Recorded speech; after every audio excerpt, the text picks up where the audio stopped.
dari kejombloannya ya Bin. Selamat dunia dan akhiratnya, amin Allahumma ya Rabbal. Salam tak balenane sing mau rongkomanan selamat sikok selamat ae ngoten nggih. Assalamualaikum warahmatullahi wabarakatuh. Waalaikumsalam warahmatullahi wabarakatuh. Ini nak cekok kita ngomong ngono lho. Ya Allah, mun kesal. Tenang bareng nggih. Ndak wis kesel, iki Mbah Bibi tak langsung kundur rasa terus selawat. Aja. Ya Allah, aja. Dereng kesel nggih. Selawat nuwuhke barokah, ngaji nuwuhke ilmu. Leres? Berselawat penuh dengan keberkahan, tapi mengaji penuh dengan ilmu. Mula berkah penting, ilmu yang penting. Golek barokah tanpa didasari ilmu sangat riskan tersesat, betul? Kalau sebelum nanti kita lanjut selawat dengan beliau, Alhamdulillah, ya, sepatah dua patah kata kalau badhe cerita. Ini masalah ngaji mun sewu Mbak, Mas, kula niku kelas santri. Jadi begitu kon pengajian kok ning ngarepe kiai utawa ning ngarepe senior, itu jujur goblok mendadak wae. Jadi iki sing tanggung jawab anu iki. Jadi nggak ada kean karo pamit, aku lakukan pengajian aku orang ganti kok yo ketungguan guru. Ini aku stand up lah Bapak. Ini stand up. Sallallahu Nabi Muhammad. Alhamdulillahirabbil alamin.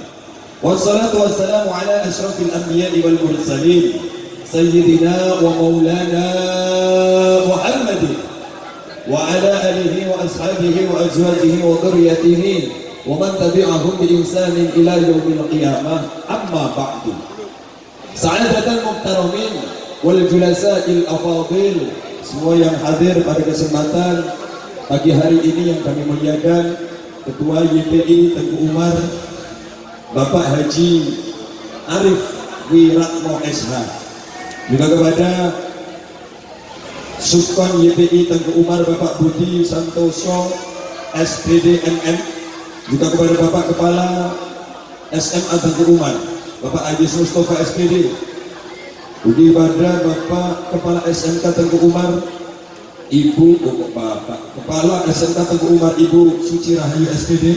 Mana Ibu Suci Rahayu yang mana ini? Oh tindak sakit. Oh tindak. Kepada Kepala SMP Tengku Umar Bapak Kamil Azizi SPD MPD Lurah Karangrejo, Masya Allah, Alhamdulillah. Pak Babinsa Karangrejo, RT dan RW semua yang hadir, Alhamdulillah. Kita doakan Pak Lurah, Pak Babin selalu panjang umur, sehat awake, enteng rezekine, tambah bojone. Nun sewu Pak Lurah, sing ngamili mriku lho ya. Aku ngucap iki. Lah biasanya cah nom-nom ngene iki, cah cilik-cilik rong kakian dosa iki dungane mandi biasane. Dereng jenengan kok persiapan ngoten ya. Tapi yang selenengan kok lurahe babin sana itu aslinya ada kemauan, hanya sayangnya nggak ada keberanian gitu aja. Iya, waktu Arabi Sallallahu Nabi Muhammad. Yang selalu kami muliakan para kesepuhan kita di SMK, SMP dan SMA Tengku Umar. Juga yang kami muliakan, yang kita tunggu-tunggu barokahnya, yang kita tunggu dekengannya, yang kita cintai bersama, Habib Hamid, Masya Allah.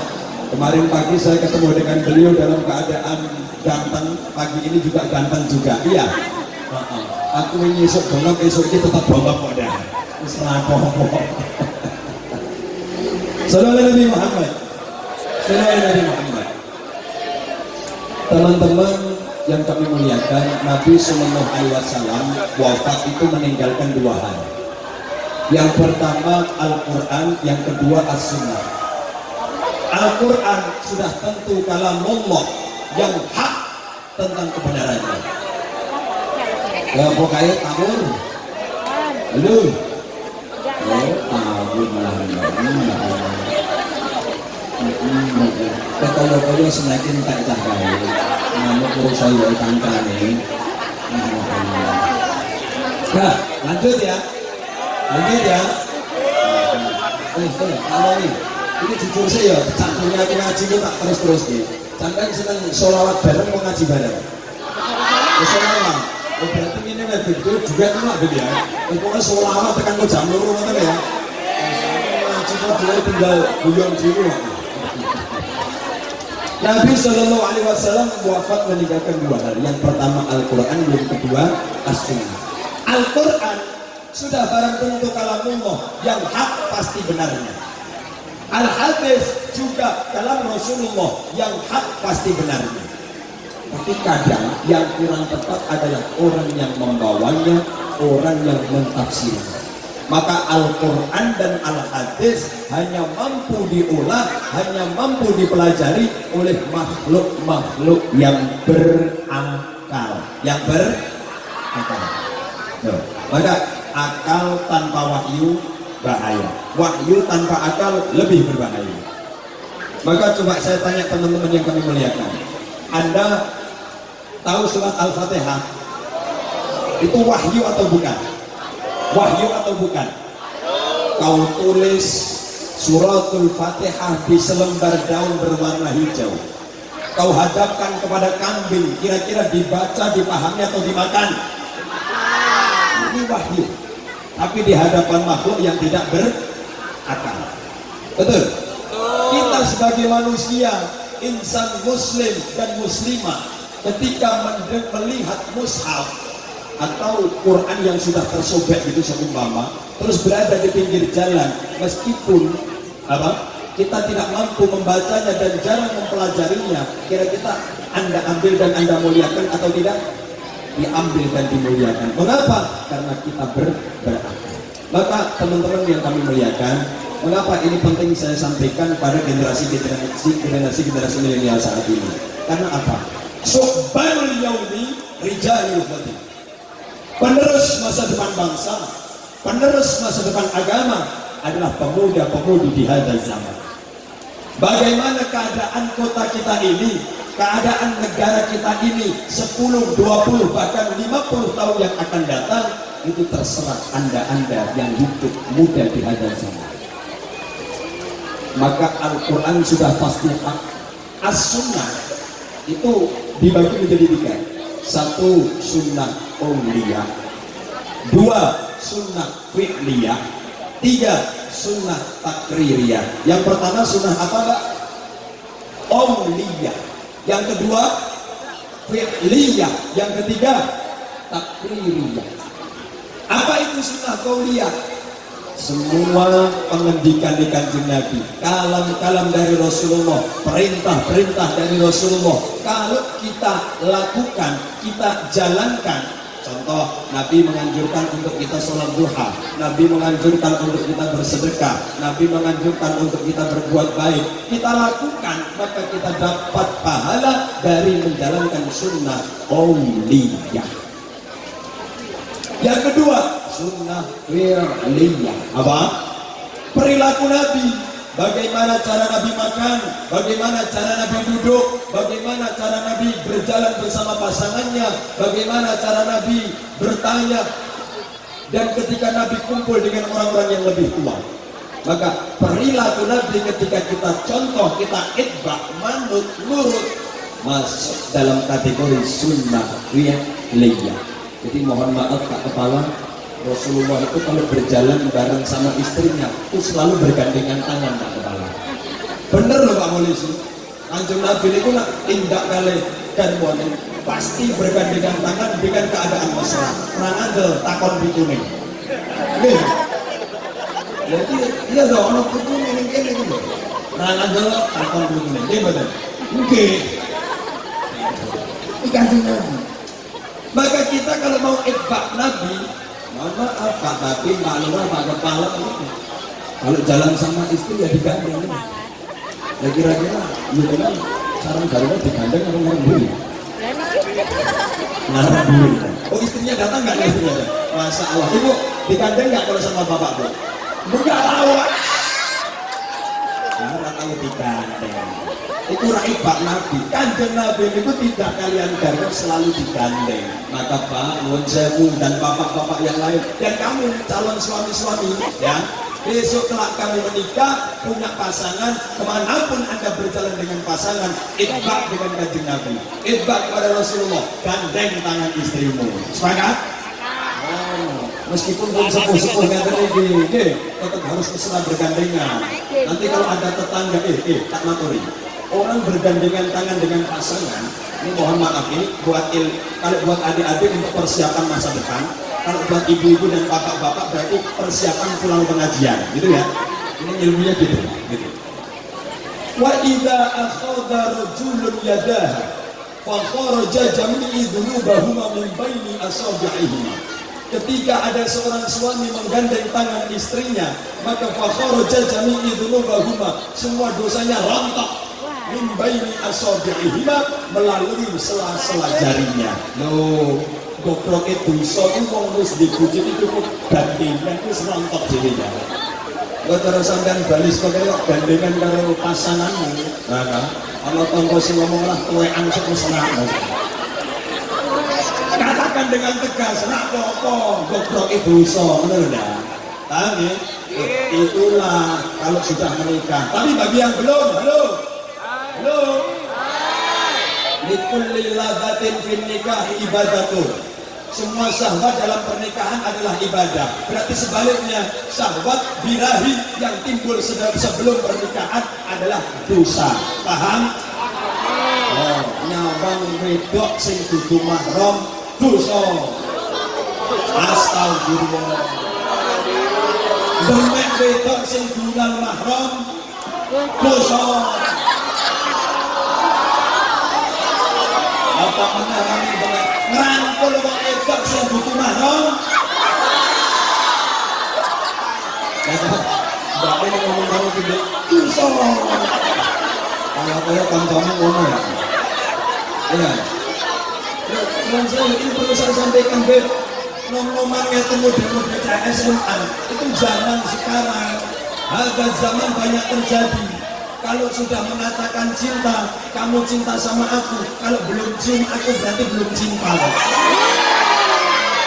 Ya, di luar sana ada yang lebih parah. Kalau belum check-in, belum cinta. Aku lebih lahir. Itu bahaya loh. Kalau ngomong saya dijogo. Mas, kamu nak kepengen golek bojo sing tahir suci dan mensucikan, golek zaman saiki angel. Akeh-akeh wong wedok saiki iki mustakmal. Ya beda. Iki nak orang ini suka cilik itu lho. Zaman saiki ya Allah, tak minimal wis tau kesenggol wong lanang sing dudu mahram. Minimal ya Allah. Naudzubillah din. Pendidikan karakter, pendidikan agama di dalam sekolah-sekolah seperti ini sangat perlu dianjurkan. Bu, nanti mulai kondur gandeng tangan kalian. Itbak datang kanjeng, bapak malih menjamu, menawi dengan tindak mall bareng kali gandeng. Niku gandeng bojo hukumnya namin sunnah, wajib, bener wajib.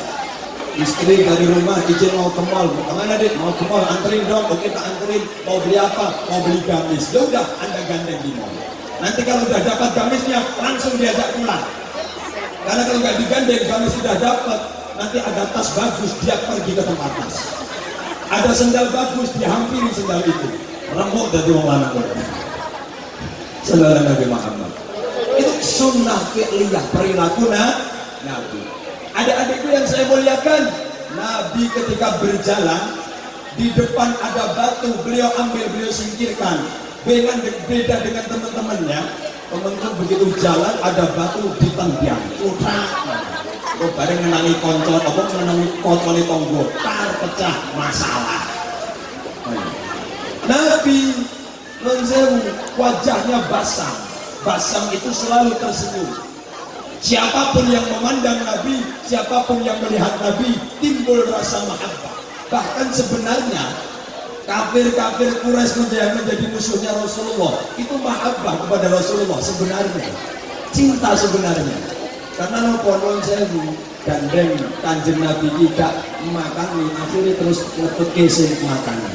Ya padha karo menungso zaman saiki, sing makani tak belani. Salah itu tidak. Hati-hati ya. Ini sebenarnya cinta Nabi itu berwajah basah, selalu tersenyum. Beda dengan kula jenengan, yang Nabi ke basah, kula jenengan besem.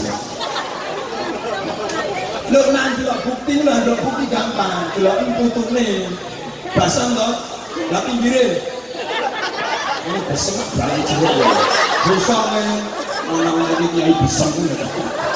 Nah, kurang. Kalau Nabi Muhammad. Kalau Nabi Muhammad. Itu sunnah aulia. Sunnah fikih. Ini yang terakhir yang paling penting.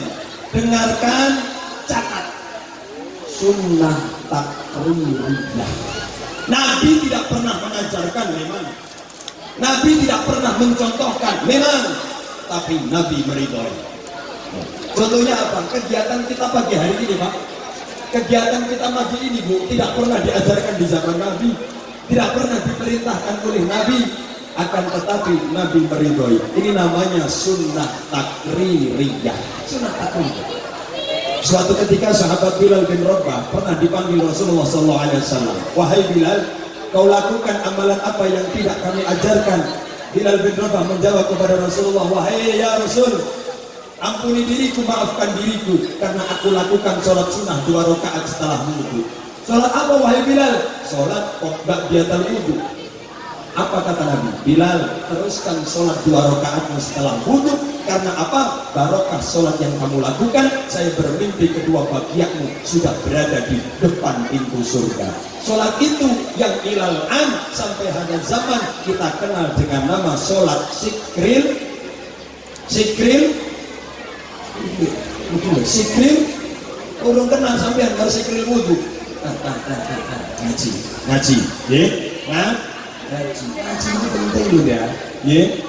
Sholat sunnah sikril wudu untuk menyempurnakan wudu itu bukan Nabi yang dahulu, itu yang mengada-ada adalah sahabat di dunia. Teman-teman yang kami muliakan, maka alhamdulillah saya tadi di dalam matur sama Pak Ketua Yayasan, Pak, alhamdulillah begitu saya masuk kawasan sini hatinya terasa adem. Karena apa? Melihat para santriwan santriwati, siswa-siswi semua berpakaian syar'an wa adaban. Meskipun ada sekarang sebagian anak-anak yang berjiwa kreak, sini ada enggak? Ada enggak? Enggak ada ya? Belum nanggil. Oh no, nggak ada ya? Ada. Siapa jenenge? Belum siapa? Bukan itu. Oh, rapopo. Kayak ngajang wajah preman tapi saya yakin hatinya beriman. Donjeng, saya mantul kepada Pak Kepala tadi, Pak. Ada seorang bapak pendidikan nasional, namanya Suwardi Suryaningrat. Terkenal dengan nama Ki Hajar Dewanto. Kalam beliau yang paling masyhur sampai saat ini adalah pendidikan yang paling berhasil adalah pendidikan pondok pesantren dengan catatan dikelola dengan manajemen modern. Itu kata Ki Hajar Dewanto. Lah, begitu saya masuk tempat ini adalah kebalikannya. Keberhasilan karena membaliknya. Modernisasi yang dimasuki dengan nilai-nilai kepesantrenan. Betul? Betul? Tepuk tangan untuk sini. Ini yang akhirnya menjadikan kita semua berhasil. Loh, mengapa? Ya, salah satu tokoh pejuang bangsa, seorang santri, seorang kalangan dari pesantren, seorang kalangan yang sekolah di sekolah-sekolah keagamaan, bahkan dididik oleh guru-guru agamanya. Ada seorang pahlawan kemerdekaan negara kesatuan Republik Indonesia bernama Onto Wiryo. Kenal Onto Wiryo? Onto Wiryo. Di sebuah desa namanya Desa Tegalrejo, Kecamatan Tegalrejo, Kabupaten Sleman, Yogyakarta, ada anak kecil bernama Onto Wiryo, putra Hamengkubuwono III, istri dari Pacitan. Seorang putra keraton tapi enggan singgah di dalam keraton, ikut kakeknya di Desa Tegalrejo. Oleh kakeknya dititipkan kepada seorang kiai yang bernama Simbah Kiai Haji Hasan Besari Jetis Ponorogo. Siapa Mbah Hasan Besari? Itu adalah kakeknya, moyangnya Gus Miftah Jogja, Maulana Habibur Rahman. Setelah beliau beranjak dewasa, Ontowiryo memperdalam ilmu agamanya dengan mengkaji ilmu tafsir Jalalain. Siapa gurunya? Simbah Kyai Haji Bayugawi yang makamnya berada di Bagelen, Purworejo. Nama kecilnya Ontowiryo, oleh kiainya diberi nama Islam yaitu Abdul Hamid. Ontowiryo atau Abdul Hamid setelah belajar ilmu tafsir Al-Quran, memperdalam ilmu agamanya dengan mempelajari ilmu hikmah, ilmu kanuragan. Kalau seperti halnya yang dilakukan Pak Polisi, Pak Banser itu kayak jadi muntal gotri, dan itu ilmu kanuragan, termasuk prank petok, jarang goyang bener, ilmu kanuragan. Siapa gurunya? Simbah Ki Haji Nur Muhammad yang makamnya berada di Ngati Wongso, Salaman, Kota Magelang. Itu guru hikmahnya Ontowiryo.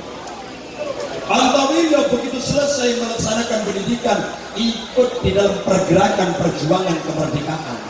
Perang musuh dengan Belanda, memusuhi Belanda, mengusir Belanda hanya dalam kurun waktu 5 tahun.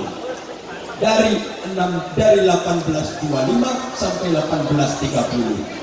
Perang Ontowiryo yang hanya 5 tahun dalam catatan buku sejarah dikatakan menjadikan pasukan Belanda porak-poranda dan memiliki hutang yang amat banyak kepada luar negeri.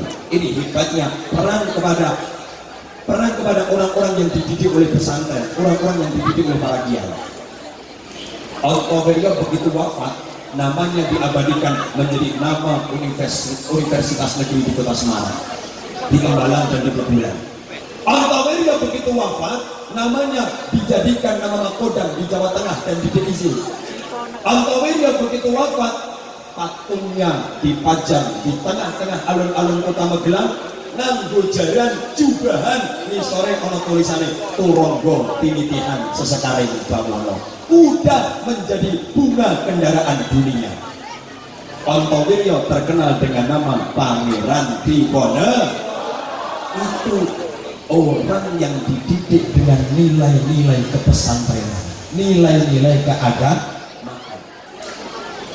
Namanya Ontowiryo, nama agamanya Abdul Hamid, terkenal dengan nama Pangeran Diponegoro. Adapun nama aslinya, kalau ada yang hafal langsung saya kasih hadiah. Nama komplit Pangeran Diponegoro. Ayo, kecuali yang di belakang saya.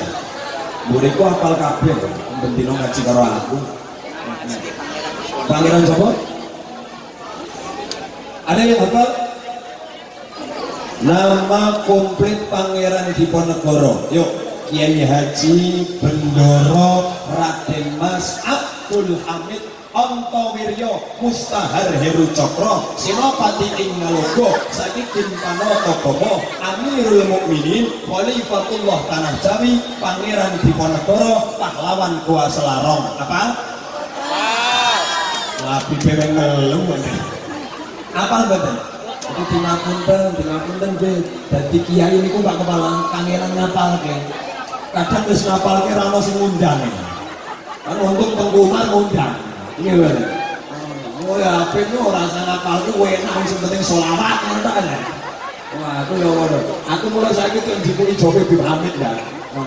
Undang sinten, aja undang Bim Hamid nih jantung penuh kok. Saat ini jam laris Bim Hamid, ya pun rasa Bim Hamid rapopo tak wakilane kulo. Aku yang ngomong. Sallallahu Nabi Muhammad. Sallallahu Nabi Muhammad. Kiai Haji Bendoro Raden Mas Abdul Hamid Ontowiryo Mustahar Heru Cokro Senopati ing Ngalogo Sayyidin Panoto Gomo Amirul Mukminin Khalifatullah Tanah Jawi Pangeran Diponegoro Pahlawan Goa Selarong. Apa? Ngapal ki jenenge wong alim menurunkan rahmatnya Allah, mendatangkan rahmat Allah. Jenengan ngapal ki jenenge Bim Hamid, bendino mbok sebut jenenge ki datang rahmat Allah kepada Anda. Dengan itu, idza dzukira sholih nazalatir rahmah. Kalau kita menyebut nama-nama orang solih, maka Allah akan menurunkan rahmatnya kepada kita semuanya. Amin Allahumma.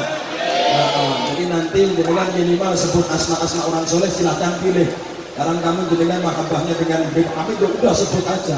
Mau makan Beb Hamid, mau minum Beb Hamid. Oh, beres nani bojomu. Kono ngene Beb Hamid kon rasa bali. Sallallahu Nabi Muhammad. Ya, sunnah takririyah. Meskipun Nabi tidak mengajarkan, tapi Nabi meridhoi. Sallallahu Nabi Muhammad. Sallallahu Nabi Muhammad. Sallallahu Nabi Muhammad. Oke, kita coba ini. Ya, lagunya apa Bu? Lirine ya, bisa nggak Bu? Ayo, malah takon bisa nggak Bu? Aku sing ditakoni kowe sapa ora udah. Ini Suraya. Saya dulu loh, Beb. Ini karena mic saya, berarti saya dulu. Ini saya. Mbak video saya aja kejadian longko gitu loh. Jual bebangan karo Bu Sunda kejadian longko. Karo ngundang dhewe ora memperagape kok. Ya, Beb. Pokoknya manajemennya munfik lah. Pantes sih. Leriler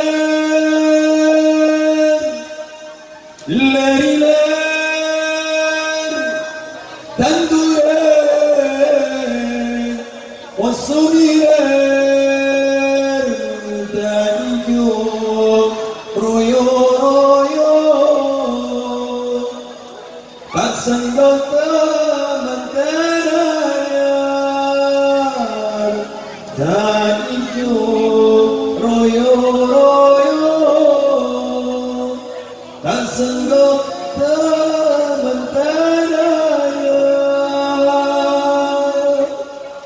Ini ampun dengan kawani juburan tak takon orang seksual aku kan lagi dia sampai sopo. Terus kalang bangga, kalang semua memang belajar bola. Ini balik yang saya dijualin loh ya. Ini harus terintimidasi balik coba sama ngisi tek ngomong banget. Semoga bicara ya. Tuh, wah, dapat. Saudara Nabi Muhammad. Cuma kalau dinaikkan ya. Ya, barang.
Karena mohon izin, saya salpok sama mbak yang pakai kacamata ini guru sini.